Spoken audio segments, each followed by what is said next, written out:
तो आज का हमारा प्रश्न ये है कि सीता जी ने तिनका की ओट लेकर ही रावण से बात क्यों की। ठीक है, मैं बता रहा हूँ।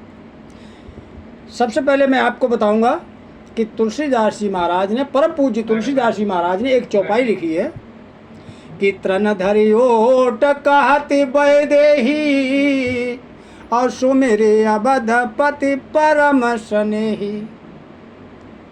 इसका मतलब ये है कि तृण धरि ओट, तिनका की ओट लेकर के कहत वैदेही, माता सीता ने कहा कि सुमेरे अवधपति परम स्नेही। उन्होंने राम को याद नहीं किया,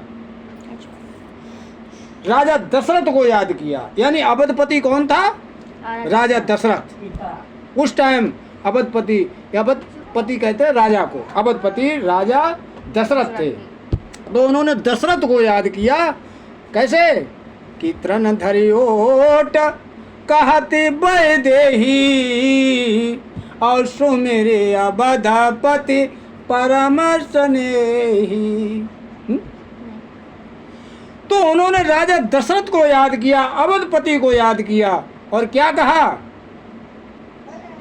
कि अगर आपने हमसे वचन न ले लिया होता तो मैं आज रावण को जला करके भस्म कर देती और ये तिनका की ओट नहीं लेती।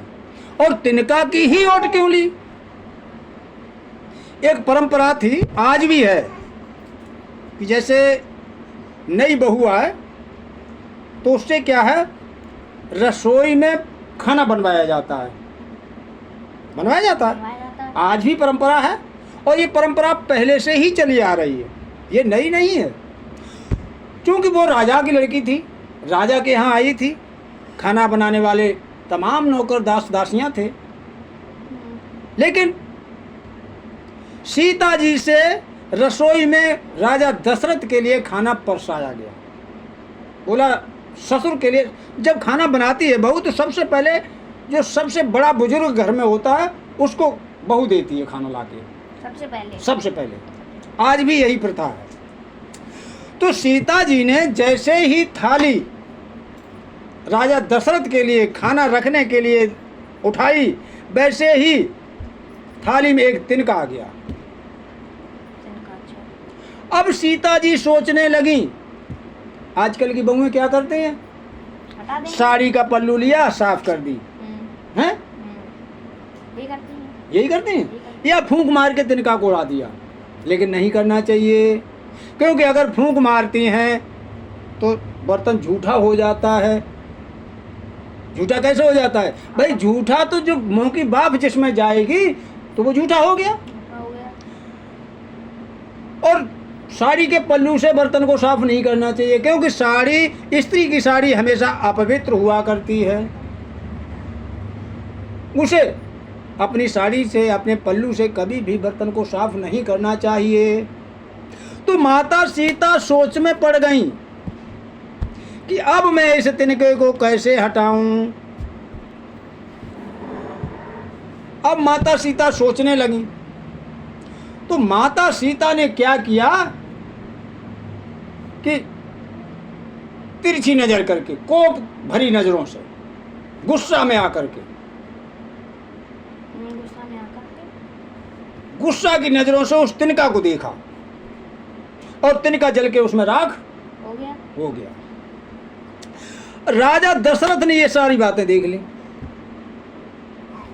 अब जैसे ही माता सीता अपने ससुर राजा दशरथ के लिए खाना लेकर के आई, वैसे ही राजा दशरथ ने कहा, बेटा मैं खाना नहीं खाऊंगा। माता सीता पूछने लग गई कि आप क्यों नहीं खाएंगे। अब उन्हें डर हो गया था, एक माता सीता को, नहीं राजा दशरथ को। अच्छा। उन्हें डर क्या हो गया था कि आज तो इन्होंने गुस्सा की नज़र से, कोप भरी नज़रों से तिनका को देखा तो तिनका जल के राख हो गया, और किसी दिन हमारे लड़के पर अगर ये गुस्सा कर गई,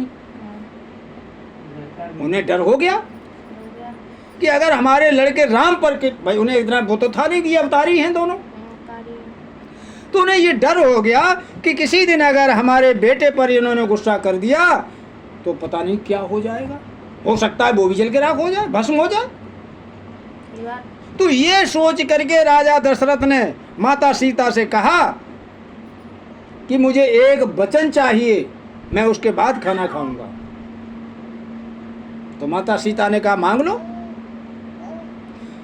तो राजा दशरथ ने माता सीता से वचन लिया कि आज के बाद तुम किसी पर क्रोध नहीं करोगी, अगर दोगी तो आशीर्वाद दोगी, क्रोध नहीं करोगी। तो सीता माता ने एमएस तो कर दिया, मैं ऐसा ही करूँगा, ऐसा ही करूँगी। फिर क्या हुआ? तो वही तिनका को आज माता सीता ने तिनके को लेकर के कहा, हे तिनका, अगर उस दिन तू मेरी थाली में ना आ जाता तो मैं आज रावण को जला करके राख कर देती। वही तिनका, अगर उस दिन मेरी थाली में तू ना आ जाता तो रावण को जला के मैं आज रावण को जला के राख कर देती। और राजा दशरथ ने वचन ले लिया था कि किसी को अगर दोगी तो आशीर्वाद दोगी, तो दे दो। अगर बिना किसी के सहारा लिए, अगर बिना किसी के सहारा लिए अगर रावण को भरी नजरों से देख लेती तो रावण अमर हो जाता। तो इसलिए उन्होंने क्या किया, तिनके की ओट ली, वही तिनके की ओट ली। हे तिनके, तू अगर उस दिन हमारी थाली में ना आता तो मैं रावण को जला करके राख कर देती। तो कहने का मतलब ये है, वही हमारे परम पूज्य तुलसीदास जी ने रामायण में, रामचरितमानस में एक चौपाई लिखी है। क्या है कि तृणधारी ओट कहते बय देही, आसो मेरे अबाधापति परम स्नेही। आ गया समझ में? आ गया। जय श्री राम। इसके बाकी अर्थ और भी हैं, मैं आगे की जो वीडियो बनाऊंगा मैं उसमें समझाऊंगा। बिल्कुल। जय श्री राम। जय